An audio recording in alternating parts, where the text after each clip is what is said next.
Hello everyone, welcome back to the channel. I just ordered this deal because I just got into fly fishing and I figured that, there's nothing wrong with, wanting to learn something new. So that's what I'm going to do, and I have been doing it. So just wanted to give y'all a little heads up on this new deal that I'm doing, and that is tying flies.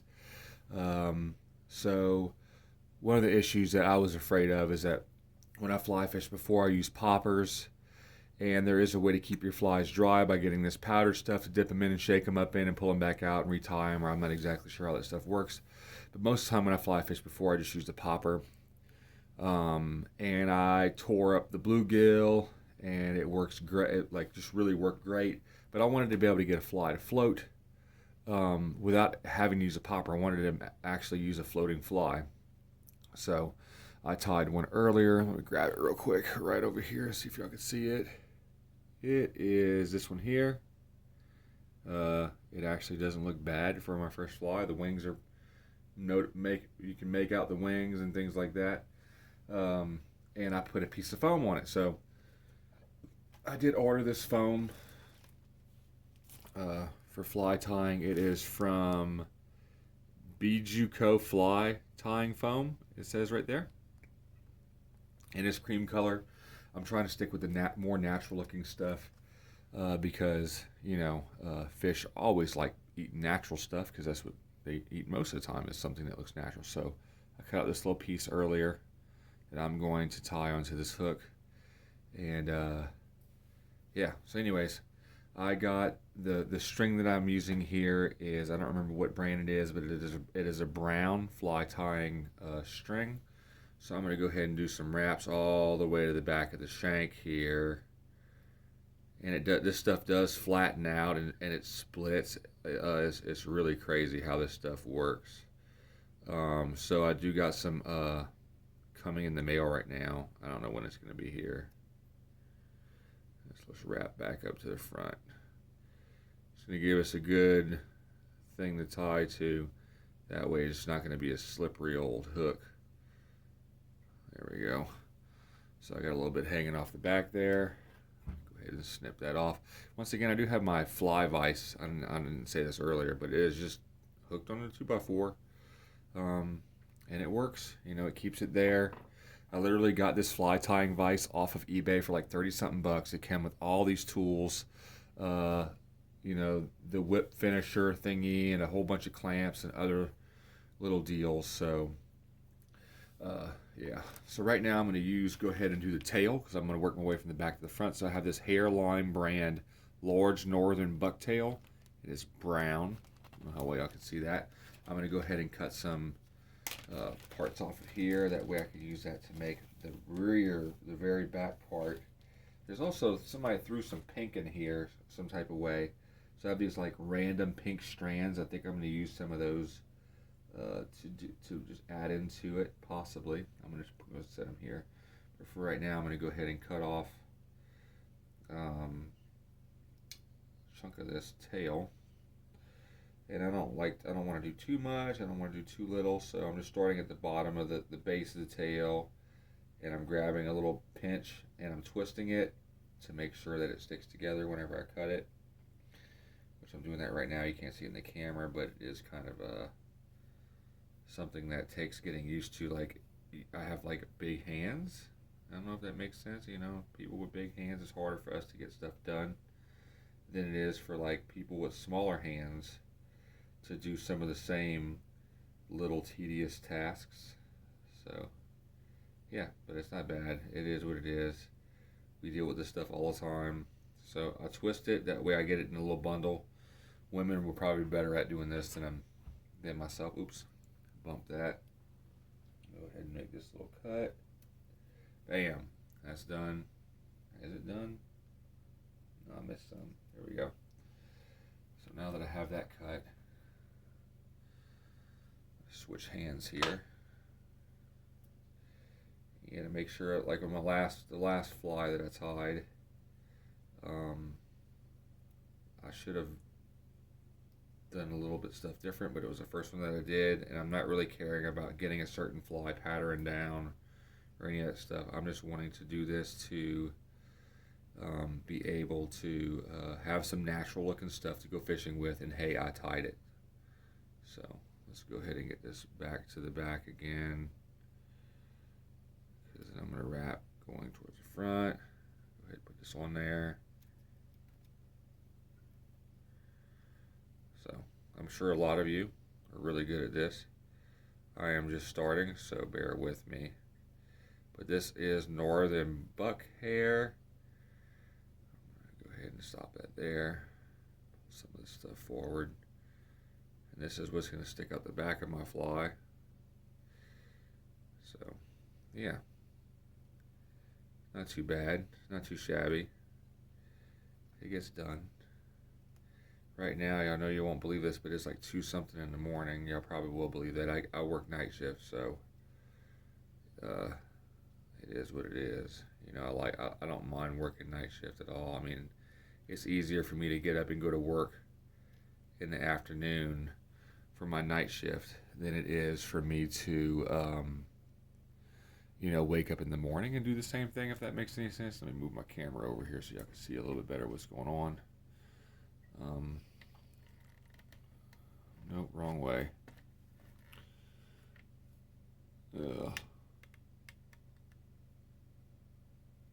Not sure how well y'all can see that. Let's zoom out a bit. There we go.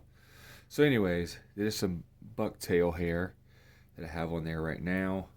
I want to get some Flashabou to make this a little bit more sparkly, so I can throw 1 or 2 of those in there on the, you know, on the tail to give them a little bit of glint to go after.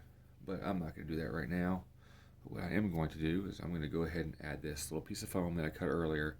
That way it'll help this fly float, because I'm not a professional. So, you know, it's going to have to, that's just how it's going to have to be. So I'm going to start this off about right here. And let's go ahead and get that thing tied on here.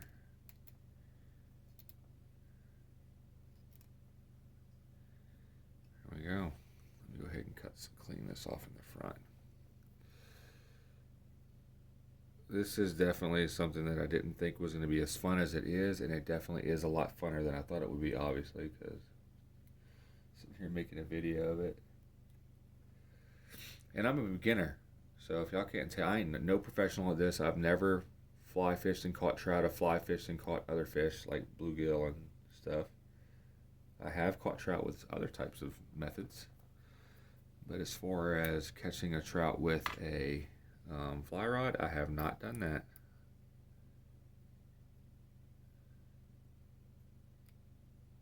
And this is going to add a little bit of pretty color, because it is a cream color, and it's also going to add flotation.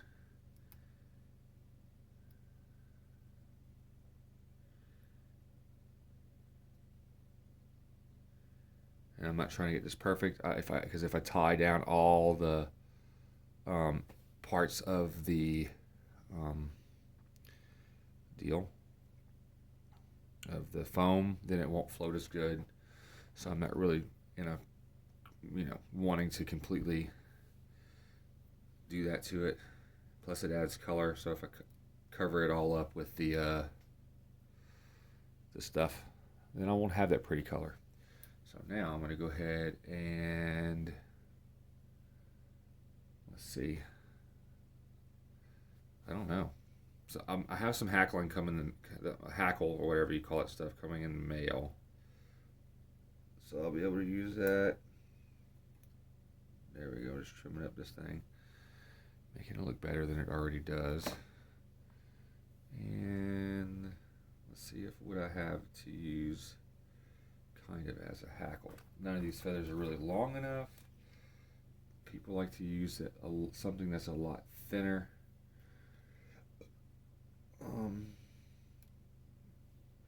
don't have that, so I'm just going to use what I have, and I'm going to go ahead and use it as a hackle. So let's go ahead and tie this baby in there.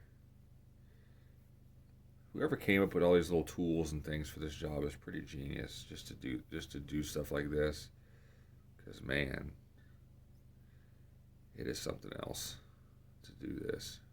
Just to even have a chance to tie a fly. Like, who'd ever thought to do that? Hey, man, I'm going to have to make this big old long pole. And I'm going to use this pole to swish this deal back and forth. Oops. So that's what you get for the big fingers, like I was telling y'all. It is not easy to do some things as a person like me with huge fingers, you know.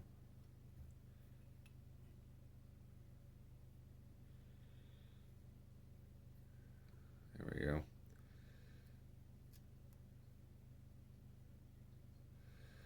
And I can't tell completely what I'm doing, but it does look like a bug, and that's what I'm going for. So trim up around the eye. That's what I did with the last one. And I don't know how to use this whip finishing thing. I do have it. It came with the kit. So I'm just going to use some half hitches.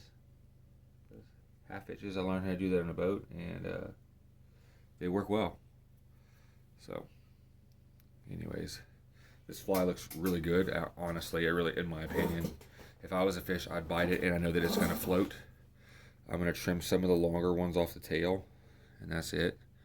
I'm going to leave most of it. These are just some the hooks that I'm using aren't specifically for tying flies. They're just number 8, size 8 hooks from Walmart, and they're doing a good job.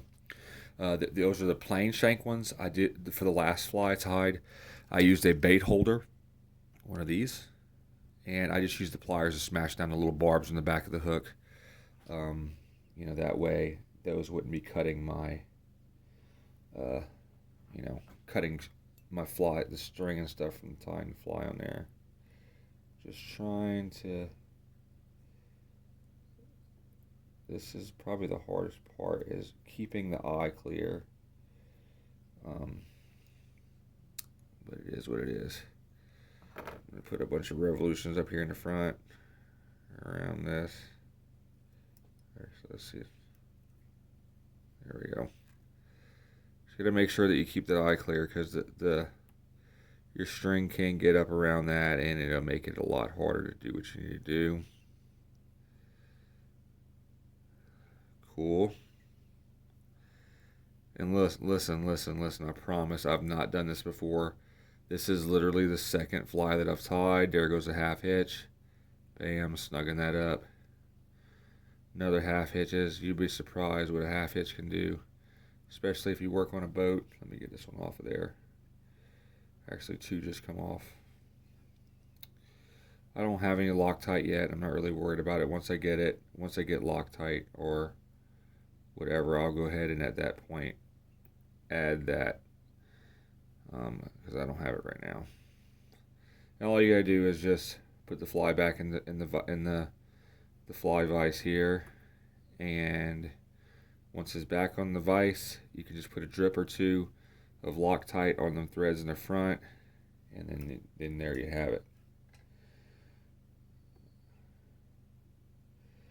But like I said, I think as far as I can tell, for me, the hardest part of this is definitely keeping the eye of the hook clear of feathers and other little debris. But there is this little needle thing that come with this. This thing here, it's also a gauge, and that way I could scoot this stuff back a little bit. Alright. Cool deal. There's another one. Wasn't hard to do. Super simple, honestly. Put this back. Go ahead and take this fly out and take a look at it. Clean up some of this wild hairs. One of them is sticking up like in an area that I don't want it going. 2 of them more. So, I don't know how well y'all can see that there, but in my opinion, that's going to do the job. It has the flotation stuff on it. It's not amazingly super beautiful, but it is going to catch fish. Kind of looks a little bit like a mayfly, or an Adams fly, whatever that is. I've seen some people tie them. It's not perfect, but I do believe that that'll catch fish. So I'm going to do a few more and brush up on my skills. And then once I get a lot better, I'm going to tune y'all in again so y'all can have a look-see at my progress. So anyways, thank y'all very much for tuning in. If fishing is something that you enjoy, let's see here. There's that fly. Like I said, I just have this thing clamped on a 2x4. Put that right there. Looks great. And it's going to catch fish. Maybe possibly this weekend I might go out to a local creek and try to catch some bluegill. So anyways, God bless every single one of you. Thank you so much for stopping by to watch me play around with this new toy that I got. I hope that y'all like the channel. If y'all are into this type of stuff, this is something new for me. If it's something that you enjoy or have any advice for me, I will take it. Leave it in the comment section. So as always, y'all like and subscribe, and I will see y'all next time.